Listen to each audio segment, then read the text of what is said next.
Last 21শে December মঠবাড়িয়ার doctor Rustam Ali Faraji degree কলেজে ফ্রি ফায়ারের একটা ল্যান্ড টুর্নামেন্টের আয়োজন করা হয়।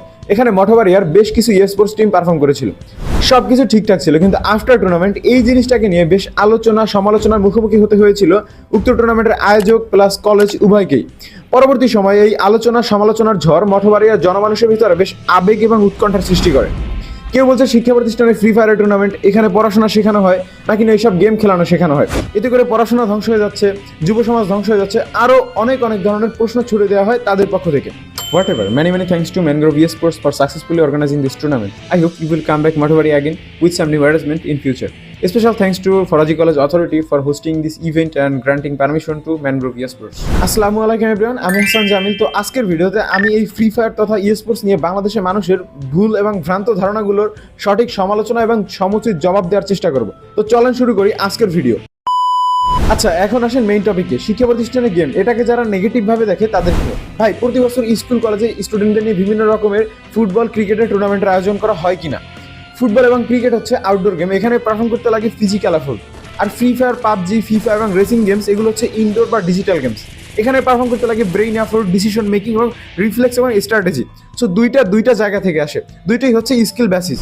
সো বর্তমান সময়ে দেশ ডিজিটাল হয়েছে, মানুষের হাতে উন্নত প্রযুক্তি এসেছে, স্বাভাবিকভাবেই মানুষের গেমিং সেন্সও ডিজিটাল হয়েছে। এর ফলে জন্ম নিয়েছে ভার্চুয়াল গেম, অনলাইন কম্পিটিশন এবং স্পোর্টস নামের নতুন ইন্ডাস্ট্রি। আপনি উন্নত বিশ্বে বিভিন্ন রকমের গেমিং ইন্ডাস্ট্রি খুঁজে পাবেন। মালয়েশিয়া, ইন্দোনেশিয়া স্পোর্টস খেলার জন্য আলাদা স্টেডিয়াম রয়েছে, যেটাকে স্পোর্টস অ্যারিনা বলা হয়ে থাকে। স্পোর্টস এখন Asian games, Olympic games include করা হয়েছে। বর্তমান বিশ্বে স্পোর্টস এর মার্কেট মুভি মার্কেটের থেকেও বড়। বর্তমান বাংলাদেশে এই স্পোর্টস নিয়ে মানুষের ভেতর প্রচুর পরিমাণে ভুল ধারণা রয়েছে, সেটা parents, policy makers, law enforcement, basic common citizens থেকে শুরু করে প্রত্যেকটা জায়গায় তারা চিন্তা করে স্পোর্টস মানে খারাপ, স্পোর্টস মানে হচ্ছে গ্যাম্বলিং, স্পোর্টস মানে হচ্ছে লোকজন ভায়োলেন্স সৃষ্টি করবে। আমার মনে হয় এই ধারণাগুলো ভাঙার আমাদের সময় চলে এসেছে। আচ্ছা, একটা প্রশ্ন করি, একজন টেনিস প্লেয়ার যদি টেনিস খেলে $multi-million প্রাইজ মানি পায়, তাহলে একজন স্পোর্টস প্লেয়ার দোষ করলো কোথা থেকে? স্পোর্টস থেকে আর্ন করা টাকা মানে কি খারাপ টাকা? তাহলে ফিফা টুর্নামেন্ট থেকে আর্নিংকৃত টাকা, বড় বড় দেশে রেসিং গেম চ্যাম্পিয়নশিপ থেকে আর্নিংকৃত টাকা, এগুলো কি সবই ভুল পথে অর্জিত? অবশ্যই না। তাহলে স্পোর্টসের বা দোষটা কোথায়?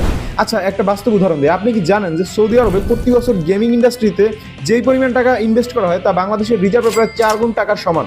বর্তমান বিশ্বের সবচেয়ে বেশি স্পোর্টস ইনভেস্টমেন্ট মনে হয় তারাই করে। এদিকে ব্রাজিল হচ্ছে বিশ্বের সবচেয়ে বড় ফ্রি ফায়ার প্লেয়ার বেজ একটা কান্ট্রি, যেখানে সবচেয়ে বেশি টুর্নামেন্ট আয়োজন করা হয়ে থাকে।